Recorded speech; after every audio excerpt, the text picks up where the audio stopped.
Classical conditioning in life. ज़रा देखिए, कुछ जानी पहचानी लगती हैं ये चीज़ें। कोई एक खुशबू से आपको कोई याद आता है। एक बच्चा जो है वो डेंटिस्ट के ऑफिस में पहुंचा भी नहीं और सड़क पे पहुंच के दरवाज़ा ही देखकर रोना शुरू कर देता है। आपको किसी ऐसे खाने की शक्ल ही देखकर मतली होती है जिससे पहले कभी आप बीमार हुए थे। हॉरर फिल्म में जब म्यूज़िक ही शुरू होता है तो धक धक, क्योंकि वो एक डडन डडन वाला म्यूज़िक आ रहा है। अभी कुछ नहीं हुआ, कोई मर्डर नहीं हुआ, कोई एलियन नहीं आया, किसी के ऊपर कोई खून नहीं गिरा, लेकिन आपका दिल धड़कना शुरू होता है क्योंकि उससे पहले एक ख़ास म्यूज़िक आ रहा है। कोई ऐसा शख्स जो एलिवेटर्स लिफ्ट्स को अवॉइड करता हो या बंद जगहों से उसको बहुत ज़्यादा पैनिक हो जाता हो। ये सब मिसालें जो हैं ये क्लासिकल कंडीशनिंग की हैं। परफ्यूम एक कंडीशन स्टिमुलस है, और अनकंडीशन स्टिमुलस जो लाइकिंग या प्लेजेंट फीलिंग के लिए वो शख्स है जिसे आप पसंद करते हैं। आमतौर पे हमें अपने पेरेंट्स से, ख़ास तौर पे जब वो चले जाते हैं दुनिया से, तो उनके कोई कपड़ा जो है उससे बड़ी देर तक हमें उनकी याद आती है। सो ये क्योंकि दोनों चीज़ें इकट्ठी होती थी तो वो क्लासिकली कंडीशनड हो जाती हैं। इंजेक्शन का पेन जो है वो अनकंडीशन स्टिमुलस है बच्चे के रोने के लिए, लेकिन क्योंकि वो डेंटिस्ट के ऑफिस में होता है तो डेंटिस्ट के ऑफिस की कंडीशनिंग हो गई है और वो क्राइंग रिस्पॉन्स दफ्तर वहीं से शुरू हो जाती है। इसको बदला जा सकता है और इसके बहुत से तरीके जो हैं वो हम डिस्कस कर चुके हैं और कर सकते हैं। म्यूज़िक जो हॉरर मूवी का है, जैसा मैंने कहा, वो कंडीशनड है। खाली म्यूज़िक में कुछ नहीं है, लेकिन क्योंकि वो उसके बाद आने वाली जो अनकंडीशन फियर इंड्यूसिंग स्टिमुलाई है उनके साथ एसोसिएट हो गया, तो उसकी वजह से वही रिस्पॉन्स फियर की, हार्ट बीट तेज़ होने की आप म्यूज़िक को देते हैं हॉरर फिल्म में, जो असल में खौफनाक सीन देख के आपके अंदर होनी थी। जनरलाइजेशन का जो असूल है, एक कुत्ते ने किसी को काटा है, तमाम कुत्तों से जो उससे मुख्तलिफ भी हों, छोटे भी हों, वो उनके लिए खौफ पैदा हो जाता है। किसी एक के साथ बुरा एक्सपीरियंस होता है, किसी एक कौम के किसी फ़र्द से, किसी रिलीजन के किसी फ़र्द से, किसी तबके के या किसी रीजनल एथनिसिटी के इलाके के किसी फ़र्द से, आप उन सब को बुरा समझने लगते हैं। आप बीमार हुए हैं एक दफ़ा चाइनीज़ सूप पी के, तो उसके बाद आप किसी भी और जगह सूप पीने से घबराएंगे।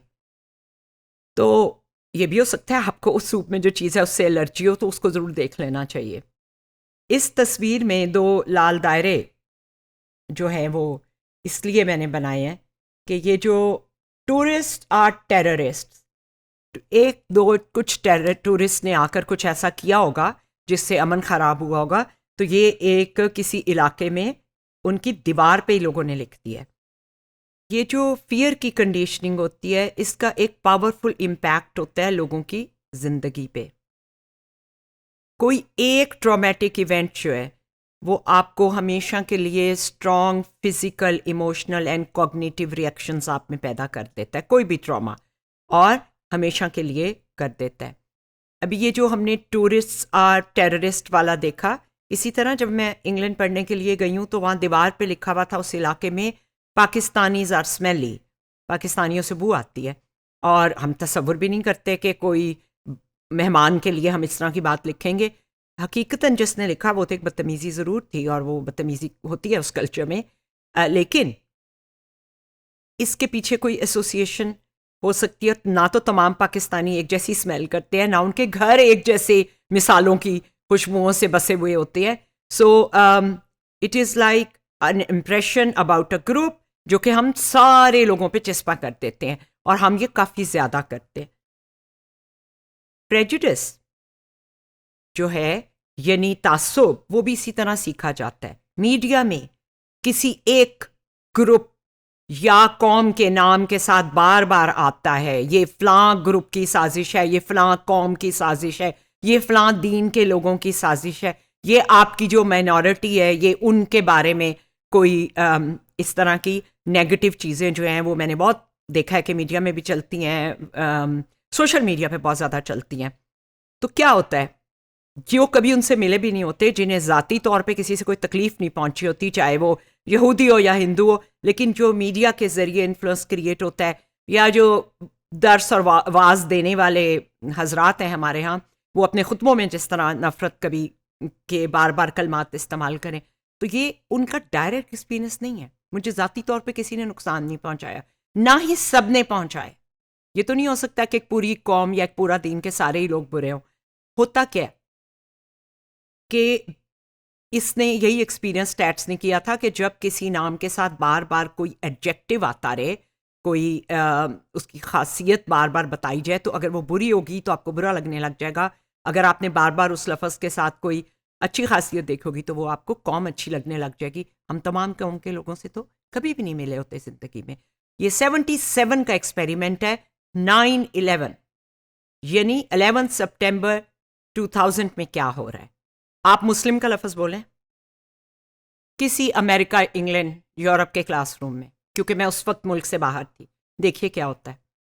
पहली एसोसिएशन क्लासिकल कंडीशनिंग से वो मुस्लिम के जवाब में क्या कहते हैं। हमारे साथ खुद हुआ ना, तो इसीलिए प्लीज़ ये क्लासिकल कंडीशनिंग में ये जो हमने बनाए हुए हैं स्कीमास, इनको हम प्रेजुडिस को भी इसी तरह लर्न करते हैं।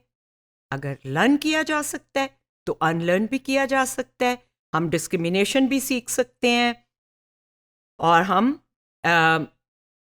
जैसे बुरे डॉग की जगह हम एक फ्रेंडली डॉग कर सकते हैं, प्लेजेंट स्टिमुलाई के साथ पेयर कर सकते हैं, good and safe examples of other human beings and human groups introduce कर सकते हैं, and we can unlearn the prejudice and bad association.